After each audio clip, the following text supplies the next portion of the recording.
Guys मेरी YouTube family हमारी YouTube सीमा Kashmir book में आपके स्वागत है।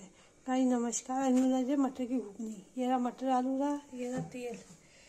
तेल जब गर्म हो जाएगा तो इसमें जीरा डालेंगे, फिर इसमें मटर आलू डालेंगे। गाइस देखिए तेल हो गया, इसमें जीरा डाल देंगे। चटक हो जाएगा तो उसके बाद फिर ये डालेंगे। देखिए चटक गया।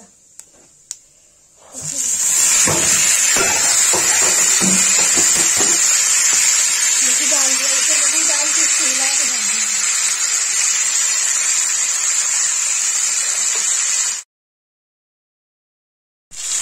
गाइस देखिए इसमें नमक डाल दिया, इसको हिला देंगे।